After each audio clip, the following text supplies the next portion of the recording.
আমি আছি ময়মনসিংহ জেলার সীমান্তবর্তী উপজেলা হালুয়াঘাটের বাস স্ট্যান্ডে। আপনারা যা জানে থাকবেন যে ঈদ উপলক্ষে আহ, যারা ঢাকায় ছিল বা অনেক জায়গায় ছিল তারা আবার ঈদের পরবর্তীতে তারা আবার আসছে আহ, গ্রামে। এখন আবার কর্মমুখী যাওয়ার উদ্দেশ্যে যারা যানবাহনে উঠতেছেন এবং চলে যাচ্ছেন, আহ, তারা আজকে আমরা আপনাদেরকে দেখাবো এবং তাদের কাছে নিয়ে যাব কেমন দুর্ভোগ পোহাচ্ছেন বা কি অবস্থায় আছেন। আমরা আপনাদের দেখাচ্ছি এখানে যে আমরা যে বাস স্ট্যান্ডে দাঁড়াইছি। এই বাস স্ট্যান্ডে দুইটি কাউন্টার রয়েছে, একটি হচ্ছে ইমাম, আরেকটি হচ্ছে শ্যামলী কাউন্টার। দুটি তারা আপনার সঠিকভাবে আমরা প্রায় 2 ঘন্টা যাবৎ ছিলি এবং তারা পরিচালনা করছেন এবং যাত্রী সঠিকভাবে আমরা দেখছি তেমন গ্যাদারিং হচ্ছে না, বা যতটুকু দেখতে পেলাম তারা সুন্দরভাবে পরিচালনা করছেন এবং যারা এখানে পরিচালক আছেন বা যারা এখানে কর্মরত দায়িত্বপ্রাপ্ত লোকজন আছেন তারাও এখানে পরিচালনা করছেন। পাশাপাশি লোকজনের কাউন্টার থেকে টিকিট নিচ্ছেন এবং তারা উঠছেন। আপনি এখানে কি দায়িত্বে আছেন? আমি গাড়ি স্টেপ আপনার এই লুকোরানি কাজ। আচ্ছা আচ্ছা, কেন আপনার এই যে লোকজন বা কিরকম? যাত্রী তো আজকে তো শেষ দিন, হ্যাঁ হ্যাঁ হ্যাঁ, আজকে যাত্রী বড় চাপ আছে। মহাখালী পড়তে 500 হয়ে পড়তেছি। মহাখালী হ্যাঁ, পর্যন্ত। মহাখালী 500 হয়ে পড়তেছি। আর অন্য অন্যবার কত করে নেন আপনারা? এমনি তো আপনার 350 থেকে 300 টাকা নেই। আর এবার তাইলে যে সরকারি ভাড়া আপনার 483 টাকা। হ্যাঁ, চার্টার ভাড়া সরকারি চার্টার ভাড়া 430 টাকা আছে। আর এবার আপনার ঈদ উপলক্ষে ঈদ হলো প্রায় 500 টাকা নিতেছি মহাখালী। একটু বেশি নেওয়ার কারণটা কি হতে পারে? ওই বেশি হলো 70 টাকা, কয়েকটা বেশি না, বেশি হলো। এমনি যাত্রী 200 ভাগ আপনি নিয়ে নিয়ে যায়। ইচ্ছা সবাই একটা বকশিস আছে, আপনার একটা বকশিস আছে না, আইতে হয় খালি গাড়ি নিয়ে। এই যে কেউ যাচ্ছেন বইরা পুরো রাস্তা খালি গাড়ি নিয়ে দিব। আপনারা আপনাদেরকে যে শোনাচ্ছিলাম উনি একজনের যে বাসের স্টাফ, ওনার যে বক্তব্যটা উনি যে বললেন যে আপনার এই যে মহাখালী নিয়ে যান 200 টাকা 250 টাকা করে এখান থেকে নিয়ে যান, তবে এখানে যা তার ওনাদের যে বাসের যে চার্জ আছে কত টাকা জানেন? 483 টাকা। তার সরকারি চার্জ। ঈদ উপলক্ষে আপনারা 500 টাকা নিচ্ছেন। তবে অ্যাকচুয়ালি ওনাদের যে দাবি আমি দেখতে পেলাম যে ওনারা যে বাসগুলো নিয়ে যাচ্ছেন আবার যে খালি নিয়ে আসছেন, কিন্তু আমরা দেখতে পাচ্ছি বাসগুলো কিন্তু খালি নিয়ে আসছেন, তেমনি তেমনি অবস্থায় ওনারা কিন্তু যাত্রী পাচ্ছেন না। তারপরে ওনাদের দাবি আবার আমি আপনাদেরকে আরো দেখাচ্ছি। আপনার এখানে আছেন আপনার আহ, ইমাম কাউন্টার। এখানে এই যে আমরা যে কাউন্টার নিয়ে আসবো এটা হলো যে ইমাম কাউন্টার। এখানে আপনার আছে যে উনি একজন, এই আপনার পরিচয়টা দেওয়া যায় আপনার জি, আমার নাম মোহাম্মদ হাসানুল বাশার। আমি হচ্ছে ইমাম টেইলরের অপারেশন ডিরেক্টর। জি জি। আপনার এই যে যাত্রী ঈদের যে যাত্রী যাচ্ছি তাদের এই বিষয়ে যে আপনি কিছু বলতেন আর কি। না, আমাদের প্রতিবারের মতোই আমরা খুব সুন্দরভাবে সার্ভিস দিচ্ছি। আমাদের গাড়িগুলো আগে যেমন অনেক গাড়ি রাস্তা থেকে ঘুরে যেত, এখন আর গাড়ি ঘুরছে না। সময় মতো আমাদের স্ট্যান্ডে আসতেছে। আমরা গাড়িগুলো সুন্দরভাবে যাত্রীদেরকে, আমরা ঢাকায় আমাদের যে নির্ধারিত ভাড়া আছে সে নির্ধারিত ভাড়ার ভিতরে আমরা গাড়ির যাত্রীদেরকে সেবা দিতে দিতে পারছি। এমনি কোনো সমস্যা হচ্ছে কি? কোনো সমস্যা হচ্ছে না, আপাতত কোনো সমস্যা নেই। যানজট না থাকাতে আমাদের জন্য আরো ভালো হয়েছে। তবে আমরা এই যে এখন যে আমি যার সাথে কথা বললাম উনি ইমাম যে সার্ভিসটা যায় হালুয়াঘাট থেকে একটা এই বাসের যে একটা বড় সার্ভিস ইমাম, তো এই সার্ভিসের যে অপারেশন ডিরেক্টর উনি বললেন যে ওনার তেমন সমস্যা হচ্ছে না। তবে আমরা এই যাত্রীর কাছে আরো যাচ্ছি, আপনাদেরকে জানাচ্ছি। তবে এখানে আরেকটা সার্ভিস আছে, এখানে শ্যামলী বাংলা প্রাইভেট লিমিটেড। তবে আপনাদেরকে সেখানে দেখাচ্ছি শিমুলি বাংলা প্রাইভেট এখানে যাত্রীগুলা আপনার নিচ্ছেন যে তারা লোকজন ভিড় করছেন পর্যাপ্ত পরিমাণে ঈদ উপলক্ষে। আপনার বাড়ি কোথায়? আমরা বাড়ি যে টেকনিক্যাল কলেজ। কোথায় যাবেন? ঢাকা যাবে চাইছিলাম, মানে 500 টিয়ার নিচে যাওয়ান যায় না। আপনার অন্য অন্য বাড়ি থেকে ভাড়া বেশি হচ্ছে?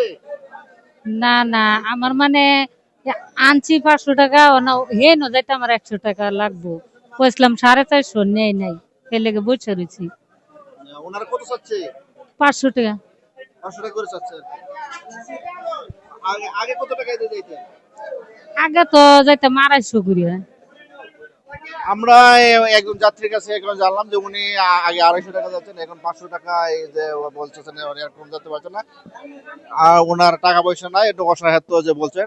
তবে আমি শ্যামলী কাউন্টারের সামনে আসছি, আমি ওনাদেরকে বলবো যাতে ওনাকে আর কি এটি সহানুভূতি দৃষ্টিতে থাকে নিয়ে যায়। তবে এই কাউন্টারে আমি লোক দেখতে পাচ্ছি না, দায়িত্ব ও আগে আপনার পরিচয়টা দিয়ে একটু বলবেন। Shyamoli Bangla counter booking master. জি।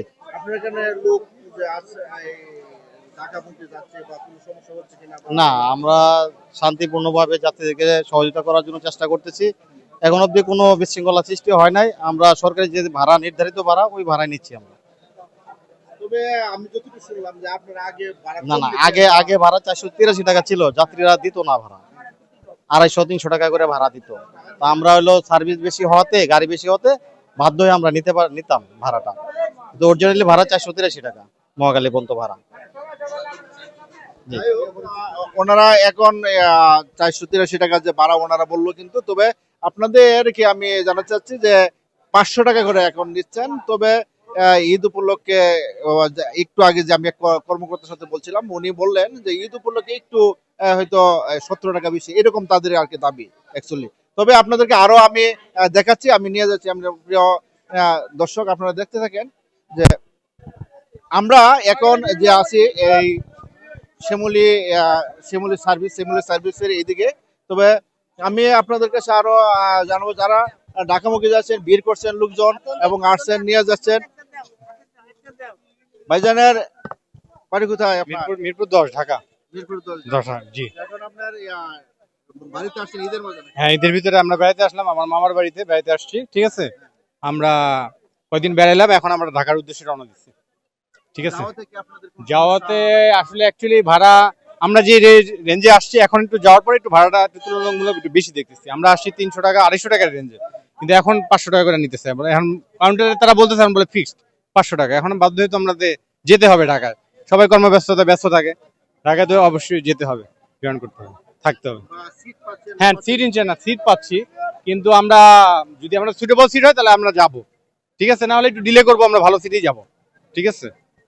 তবে অ্যাকচুয়ালি যে আমরা জানতে পারছি এবং আপনাদেরকে জানানোর চেষ্টা করছি যে আপনার বাসে যে মানুষ যাচ্ছেন ঢাকামুখী, তবে তারা যে সময় আসছেন আপনার এই হালুয়াঘাটে, এবং উনি একজন এই যে বেড়াইতে আসছেন মামার বাড়িতে, ওনা 250 টাকা 300 টাকা করে আসছিলেন, এখন আবার যাওয়ার বলে 500 টাকা ভাড়াটা একটু বেশি দেওয়া হচ্ছে, এই অভিযোগ ওনার। তবে আমরা আরো আপনাদেরকে জানাচ্ছি এবং দেখাচ্ছি, আপনারা সঙ্গে থাকুন। আমরা এই সীমান্তবর্তী এই উপজেলা যে সার্ভিস গুলা দেয় ওনারা, যে সার্ভিস, আপনি এই কি দায়িত্বে আছেন বাসের? আপনার ড্রাইভার। ওই আমি একজন যে যে চালক, যিনি এতগুলা মানুষ ক্যারি করেন এবং নিয়ে যান ঢাকামুখী, যার উপরে এত বার থাকে, সেই মানুষটার সাথে আজকে আমি এনে শ্যামলী বাংলা গাড়ির আপনার ড্রাইভার, আপনার এই যে নিয়ে যাচ্ছেন বা মানুষ যে অভিযোগ ভাড়া বেশি হচ্ছে, এই বিষয়ে যদি আপনি। না, আমাদের তো ম্যাডামে বলে গেল 400 টাকা ভাড়া, গাজীপুর চৌরাস্তার, মহাখালী 500 টাকা ভাড়া, এটাই নিতেছি।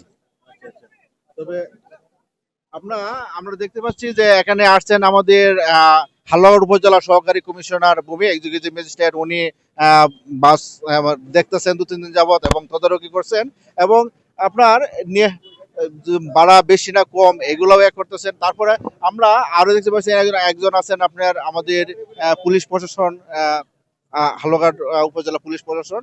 আমরা জানতে চাইবো যে আপনার যে যাই হোক, আমরা জানছি, আমরা দেখতে পাচ্ছি আমাদের যে এক্সিকিউটিভ ম্যাজিস্ট্রেট সহকারী কমিশনার ভূমি হয়ে গেছিলেন, উনি যে আসছেন এবং ওনার নিয়ে যাচ্ছেন। মানে উনি জুলাই পর্যন্ত বলতেছে, উনি জুলাই নিয়ে যাবে, ওই যে উনি বলছে। আর আমার এই দুধের এটা উনি বলছে আমার সাথে একটু আগে বলছে। ঠিক আছে, আমি উনারে বারবার বলতেছি, কিন্তু উনি আমার কথাটা বিশ্বাস করতেছে না। আমি যাব বিশ্ব রোড। আমার বাড়ি এখানে। জি, আমি ঈদে বাড়িতে আসি, এখন বিশ্ব রোড যাবো। এখন এখান থেকে আমি চৌরাস্তা নামবো, চৌরাস্তা আমার একটা কাজ আছে, আমি পরের দিন সকালে বিশ্ব রোড যাবো। আমরা একজন দর্শকের কাছে জানলাম, এবং আমরা দেখতে পাচ্ছি যে এখানে যারা আছেন এবং যারা মানুষ যাওয়া আসা করে। আমরা এখন কথা বলবো যিনি আপনার আজকা কয়েকদিন যাবত ঈদ ঈদ শুরু থেকে যিনি আহ, অক্লান্ত পরিশ্রম করে যাচ্ছেন, এবং এই যে হালকাঠির বাস সার্ভিস বা যাতায়াত ব্যবস্থা যাতে কোনো দুর্ঘটনা না হয়, কোনো ত্রুটি না হয়, সবসময় পরিশ্রম করে যাচ্ছেন। আজকে আমরা এসে দেখলাম যে আমাদের হালুয়াঘাট উপজেলার সহকারী কমিশনার ভূমি এক্সিকিউটিভ ম্যাজিস্ট্রেট উনি আসছেন। আমরা আপনাদের কাছে নিয়ে যাচ্ছি যে কিরকম আহ, দেখলেন বা এই বিষয়ে আপনাদের কিছু। ধন্যবাদ। আসলে ঈদ উপলক্ষে মানুষের ঘরে ঘরে ফেরার যেমন একটা তাড়া থাকে, কর্মস্থলে যাওয়ারও একটা তাড়া থাকে। আর সেই সুযোগকে কাজে লাগিয়ে মানে পরিবহন সিন্ডিকেট হয়ে যায় একটা, যারা এই সুযোগটাকে কাজে লাগায় সাধারণ মানুষের কাছ থেকে অতিরিক্ত ভাড়া আদায়ের চেষ্টা থাকে তাদের। আমরা প্রশাসন শুরু থেকেই নিয়ন্ত্রণ করার চেষ্টা করছি, তারপরও তারা ফাঁকে ফুঁকরে তারা সুযোগ বুঝে মানুষকে জিম্মি করার চেষ্টা করতেছে। আমরা আজকে এখানে আসার পরে আমি অনেকক্ষণ থেকে স্টেশনে অবস্থান করছি। এরপর থেকে আমি তাদের যে টেন্ডেন্সিটা যে একদম ঢাকা পর্যন্ত 500 টাকা ভাড়া, আমি সেটা দূরত্ব অনুযায়ী ভাড়া নির্ধারণ করে দিয়েছি। এখন গাড়িও আলাদা হচ্ছে। আমি চেষ্টা করছি যাতে স্বস্তিতে মানুষ কর্মস্থলে ফিরতে পারে। আমরা উপজেলা প্রশাসন সবসময় চেষ্টা করছি সেটা। হ্যাঁ, আমি ঈদের পরদিন থেকেই মাঠে আছি। আমি গতকালও 4টি প্রতিষ্ঠান এবং ব্যক্তিকে জরিমানা করেছি, এবং আজকেও আমি সতর্ক করছি সবাইকে। আমি তাদেরকে নিয়ন্ত্রণ করার চেষ্টা করছি। যদি প্রয়োজন হয় আমি আবার অর্থদণ্ড করব। আপনার কি এই অভিযান কি আপনার চলতে থাকবে না? হ্যাঁ, অবশ্যই। আমাদের ঘরে ফেরা মানুষ যতদিন আছে, যতদিন মানুষ ফিরবে, আমাদের অভিযান চলতে থাকবে প্রতিদিন। যাই হোক, আমরা এই পর্যন্ত আমরা জানলাম, আমরা এই হালুয়াঘাট সহকারী কমিশনার ভূমি এক্সিকিউটিভ ম্যাজিস্ট্রেটের কাছে জানলাম যে ওনারা এই কয়েকদিন যাবত অভিযান পরিচালনা করছেন, এবং আমাদের এখানে দেখতে পাচ্ছেন পুলিশ প্রশাসনের লোকজন আছেন, আনসারের লোকজন আছেন, তারপরে আরো বিভিন্ন সংস্থার লোকজন আছেন। তবে আমরা রাস্তার মধ্যে দেখছি অনেক প্রায় গ্রাম্য পুলিশ, তারাও এখানে আছেন, অভিযান পরিচালনা করছেন। আবার আমরা জানতে চাইলাম যে উনি কি আবার আপনার পরবর্তীতে আপনার যে এই অভিযানটা চলমান থাকবে কিনা। উনি বললেন যে ঘুরে ফিরে মানুষ যে ঈদের সময় বাড়িতে আসছে, যারা ঢাকামুখী যাচ্ছে, ঢাকামুখী যাওয়ার পরবর্তীতে তারা বাড়িতে সঠিক পর্যন্ত বা যে পর্যন্ত না ফিরবে ভালোভাবে, সেই পর্যন্ত আমাদের অভিযান চলতে থাকবে। আমি আজ এখানে বিদায় নিচ্ছি। মানিক চৌধুরী, এনটিভি অনলাইন করেসপন্ডেন্ট।